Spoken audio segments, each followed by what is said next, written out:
Welcome, lovelies, to another episode of Girl, You're Enough, where experts are sharing how to gain clarity on your purpose, how to break through those limiting beliefs, and how to obtain the courage to pursue your passion. I'm your host, Hilda de la Torre, and today I have the honor of interviewing a very inspirational woman who has knowledge and a background in helping women diverse in this field of economics, leadership, empowerment, navigate in a world of previously considered men. She's a professor of management at the Monarch Business Institute. She's the CEO and brand master at KO by Karina Ochis, founder of Ana Karina Luxury Concepts, a serial entrepreneur, a best-selling author, a speaker, a coach, a consultant, a trainer. The list can go on. Welcome so very much, Karina Ochis. Thank you for being here. Hello, everyone. Thank you, Hilda, for inviting me. I'm really happy to partake in this interview, and I'm sure that together we can highlight the importance of women empowerment. Yes, definitely. And that's why I'm so excited that you decided to be on this series, because you really have a background in leadership, women empowerment. You have navigated through multiple businesses and really know what it takes to move women forward. So I am so excited that we get to speak to you and I get to interview you, pick your brain a little bit. So let me actually start off with just asking you, tell me about your story. Well, I mean, I've always been dedicated and interested in researching, understanding, and developing the concepts of the future. And I've been particularly interested about their application at both individual and group level. And through my publication, to my books, to my lectures, to my interviews, I try to share the results of my complex study and to offer implementable advice to all those interested in transformative concepts. And I really do hope that one day I could be calling myself a champion of women. I would definitely say you can already start now. Thank you, you're kind.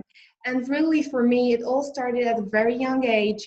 A young woman in Romania in high school. I was very interested in my academics, very interested in extracurricular activities, very interested in achievement. And so therefore, I naturally gravitated towards learning what makes those special people who made their mark on history so special. And what I realized is the difference between the people whom we hear about and unfortunately those whom we don't hear about is the fact that they have a great story. They can either tell the story themselves or they can have someone else tell that story for them, but they do have a story, a persona. And you see, I was also a painter at a young age, and naturally I was interested in the lives of painters. And if we think about it, we have this preconception that painters and artists usually die in poverty. But a few of them didn't. If we think about the likes of Salvador Dali or Andy Warhol, they actually were very rich.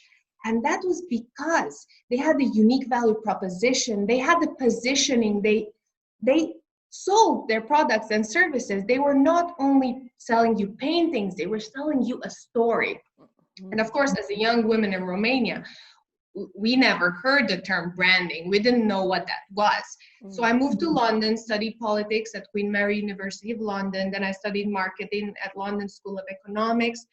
And there is where I've encountered this story formula, this branding. And I've worked throughout time with worldwide experts. I moved to America for a little bit, started my practice, started consulting. I really made all the efforts necessary, both at the personal development level and from my studies, in order to become a brand master. And after achieving the status of a brand master, and that is the person who helps you position yourself as a brand, whether we're talking about personal brands, employer brands, company brands, there are a bunch of brands out there we could be talking about. And after that, I've realized that it takes a lot to become a personal brand. You need to also self-develop. You need to embody what it is that you're portraying. So I started becoming interested in coaching. I became a certified coach through the Robbins Madanes Institute. I followed up with my Ph.D. studies, studied psychology, anthropology. There's a bunch of things you need to study in order to master this art of perception management, which is branding. And that is how I became both a brand master and a coach. I've co-authored a book with Brian Tracy. It's called Cracking the Code to Success. For this book and for my contribution to branding, I've received a best-selling author award and the Quilly Award in Hollywood, California. And in this book, I talk about elite branding. And if the listeners go to my website, that is where KarinaOchis.com, that is Karina with a K, they can find a freebie if they just put their email in. They can find an excerpt from my book, Cracking the Code to Success, which I think could really help them gain some perspective on branding. Right. Thank you for sharing that. Yeah. And I'm glad that we're diving into branding, because I don't think a lot of people actually know what branding is. You know, somebody who might not be in the entrepreneur world, in the business world, don't know that branding can exist in different levels. It's like you mentioned, it tells your story. So can you define branding a little bit more in depth? I think branding has received a lot of traction lately, but as you said, most people don't know what it actually entails. Usually when we think of brands, we either think of products such as Coca-Cola or Apple, but you can also have personal branding, which is the branding of the person. So if you and me or another person wishes to become a worldwide expert in either coaching or medicine or psychology, you need to present your story and your services in a particular way, and you do so through. You also have employer branding, in which you present your company culture in such a way as to attract the pool of talent you wish to have in your company. You can have country and nation branding, in which we brand how specific countries attract investors and try to enhance tourism. And then, of course, you have the typical type of company branding that most of us are used to when we think of brand companies such as, let's say, Microsoft and Google and so on. You have really a lot of types of branding. And moreover, there are an array of services that you need to incorporate in order to build a brand. It's not just about the logo, but you need to have an analysis, you need research and a branding strategy. And only after you have a branding strategy, you get down to implementables such as business cards or website, a unique value proposition, videos online, and so on and so forth. Beautiful. Beautiful. Thank you for sharing the definition of the various types of branding, because like I said, it does get a little tricky, because we really do on the general level just view it as like you mentioned, like Coca-Cola, like, you know, like certain company brands, but people have not really understood that the personal branding is so important. You are telling and sharing your story in your branding. So you have your personal branding 101 strategies, how to build a powerful personal brand. Can you tell us a little bit more about that? Of course, because right now there's this pandemic that we're all facing. Let's have an online course for everyone. This is really a beginner's course in which you will get a step-by-step, start from scratch course for creating a powerful personal brand. Individuals will learn how to position themselves online and offline, will learn how to amplify their image and create a fortune by becoming highly respected thought leaders. And that is what it is all about. You can get this course, Personal Branding 101, on my website, KarinaOchis.com. It is at a more affordable price because not everyone is at that moment in their careers where they're ready to invest in collaborating with the brand master or getting a branding consultation. But with this course, you'll learn the basics. And because we're now at this difficult time, you can really listen to this course, think about it, have a thought process, and get back to work with a strategy in mind. Right. Beautiful. I advise the listeners to take advantage of that. Beginning courses are always the best way to start. They are really, guide you through the step-by-step process. And so that's a great place to start. Now let's dive into along the lines of branding. The branding does go hand in hand with your leadership, right? And so tell me, what is it that sometimes people get in their own way with, that their leadership isn't coming out? What do you find to be the biggest barriers, blocks, especially to women? Because I'm a woman entrepreneur, obviously, I faced a lot of stereotyping. I Mm-hmm. faced great negativity, being a young woman, even more so in a man's Mm-hmm. world, as you can imagine. And I think sometimes as women, we unfortunately start listening to society's opinions about how a woman leader should be. Mm-hmm. So research is telling us that there is actually a male model of leadership and a Mm-hmm. female model of leadership. And while the male model of leadership dictates that male leaders are more authoritarian, they're decisive, and that is all great. But when a woman behaves that way, she is considered bossy, Mm-hmm. as all your listeners Mm-hmm. have faced throughout their journeys. We expect women leaders to be more participative. We expect them to be feminine and cooperative. And I think it's really important to not listen to all the negativity and the stereotyping in regards to this issue, because if as a leader, not necessarily as a woman, but as a leader, you are more inclined towards being a directive leader, then you should be so, and not try to change your leadership style to one that doesn't match who you are at your core. So I Yes. think my answer comes down to the problem of authenticities, Mm. with telling women, and especially women leaders, what they should and should not do. We keep telling them that their skirts are either too high or too low. Mm. And while this, we need to keep a professional image. We don't need to become not feminine at all in order to become leaders. Yes, beautiful. Thank you for making that clear distinction. And you're absolutely right. I do know that there, it has even been times where I hear that if a male gives a direction a certain way, he's looked like a boss, and if the female gives that same direction the same certain way, she's looked like the other B word, right? And that's very unfortunate. I love that you brought into bringing your authentic self into your leadership style, because just because you are a leader in whatever field you're in doesn't mean you have to change your roles to get your goal accomplished. And I think a lot of the times women don't understand that we were actually born leaders. you know women are the leaders of the household, the leaders of family, the leaders of career. So what have been some areas that you have personally helped women navigate in leadership that you find to be very important that women address?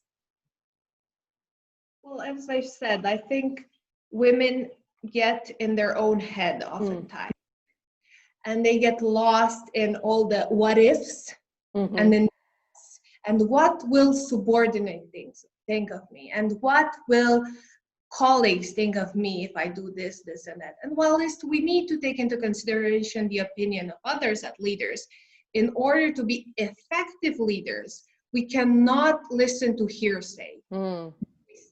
If we have a strategy, we must pursue that strategy relentlessly. We cannot change direction every time that Mm. someone feels uncomfortable with what it is that we're doing and what it is that we're saying. And I've faced this quite a lot, and numerous clients that I've been working with have been facing this, because unfortunately everyone feels that they have the right to state their opinion about how a woman should or should not be, and that should not be the case. So we need to stand our ground and don't listen, and not to listen to all the hearsay. I love that. I love that, because you are absolutely right. If we're influenced by all the hearsay, then we never get to the goal. It will be easily, diverted to a different direction. And so knowing that you have your clear goal in mind and staying true to that. Now, how have you managed to do that? Because I know that you have multiple businesses and you're the leader in these multiple businesses. So how do you personally manage this? I think for me, I've tried to implement a style of leadership Mm, that is both congruent with who I am as a person and also coherent with the abilities of our followers. mm, Now, we don't talk about this enough, I feel, in the business world, the importance of our followers, which are usually our subordinates or employees. Um, but oftentimes we have great followers. We just need to help them emphasize and find the leaders in themselves. And when we teach our followers to self-manage in a way, we will find that we do not need to be implicated in all the nitty-gritty aspects of the business every single day. So that is what I did. I tried to find those people who I believe they could be empowered leaders of their groups. And then I strategically, I consider, when is it my time to intervene in what they're doing? And when should I be a coach to them? When should I support them? And so on and so forth. So that is the way I lead my businesses. I'm not implicated at every level, every time, because it is impossible to manage several businesses and be constantly focused on every aspect of every business, especially since apart from the branding business, I also manage 2 resorts, a medical resort and a hotel resort. So obviously we have a chain of command that has been put in place. I love that. I love that you brought that into light, because I think a lot of the times that's one of the biggest fears that scares somebody away, thinking that they have to be everywhere and they're going to get extremely busy and overwhelmed. And of course, if you're trying to do it all yourself, then yeah, that's going to be extremely difficult and probably burn out. But owning your leadership and delegating your tasks, put like you mentioned, putting strong leaders to lead, whatever their strength is. And I think that's where some of these women who maybe might not inspire to be, the CEO, but at the same time, where are you, the strongest in your leadership in, and finding that. So thank you for bringing that up. Let me ask you, so and you already dived into this a little bit of navigating, being a woman navigating in a men's world. What would you recommend that somebody who is now starting to look at their leadership, looking at their branding, look at, maybe possibly starting a business, what would you strongly recommend that they implement in order to be able to navigate through a men's world? Well, for starters, a woman and every entrepreneur has to first and foremost have a look at their situation. So they need to do a thorough analysis of their situation. What are their financial resources? What are their human resources? How much time can they dedicate to the business, and so on? Because you shouldn't go into battle before preparing with a strategy. And I find that most people do not spend enough time doing this. Everyone envisions themselves being the star. Whichever way we want to interpret the word star, you can either want to be the star of your household or of your community, and so on. But in order to get there, you need to take a set of incremental steps every day. And in order to do that, you need to know where you're going and where you're at. And I've been advising some women this. I've had clients, female clients, who said, oh, I want to become, let's say, a speaker, or in the corporate world, oh, I want to become an executive and so and so. And the first question is, where are you at?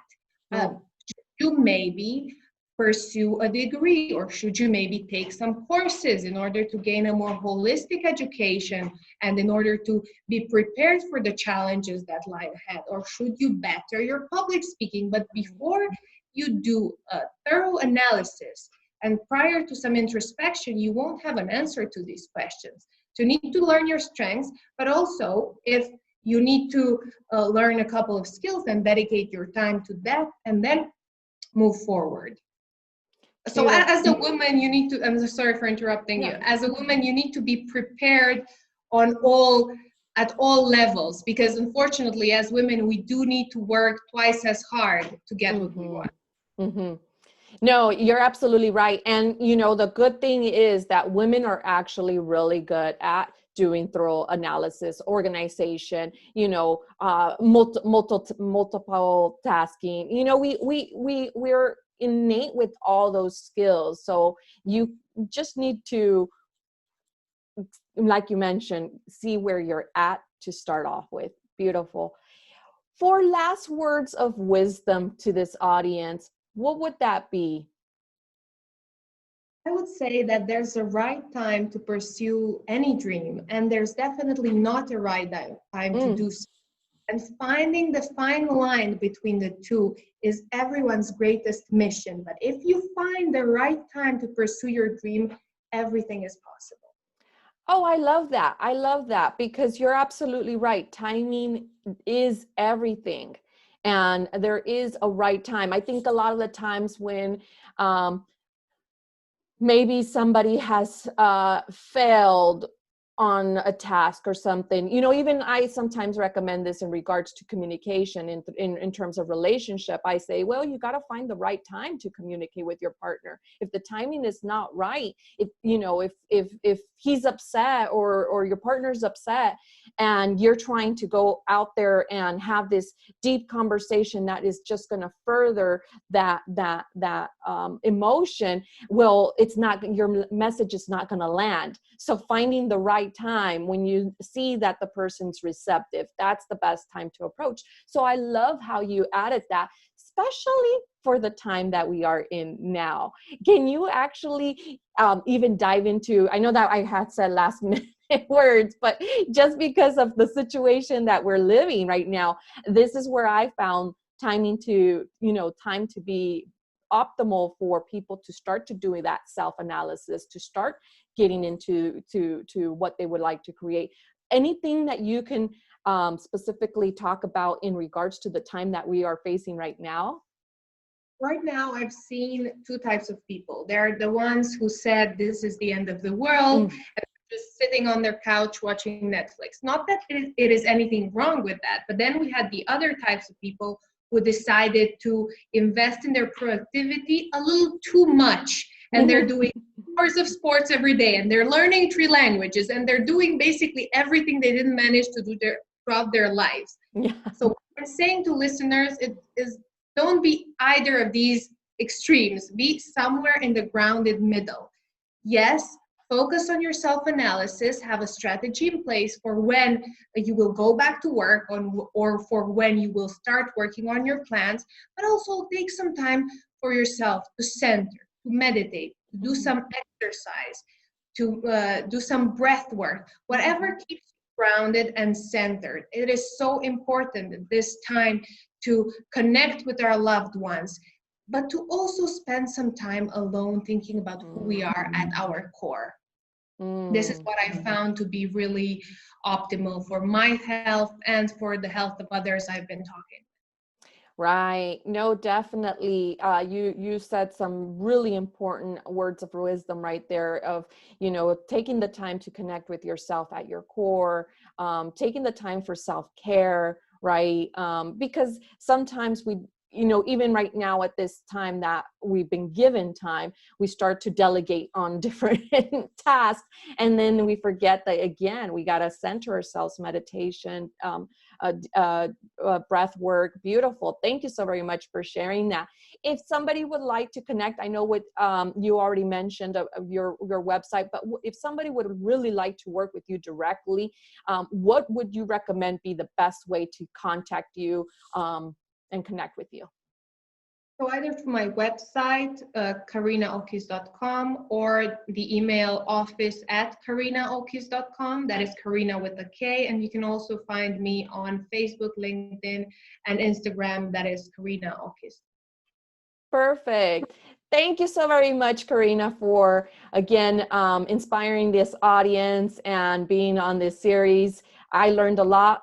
Thank you, audience, for tuning in. I hope you found this stuff very helpful. And I will say, take advantage of the free resources. This woman definitely knows what she's talking about. Thank you. Thank you, Hilda, and thank you, everyone. Bye-bye.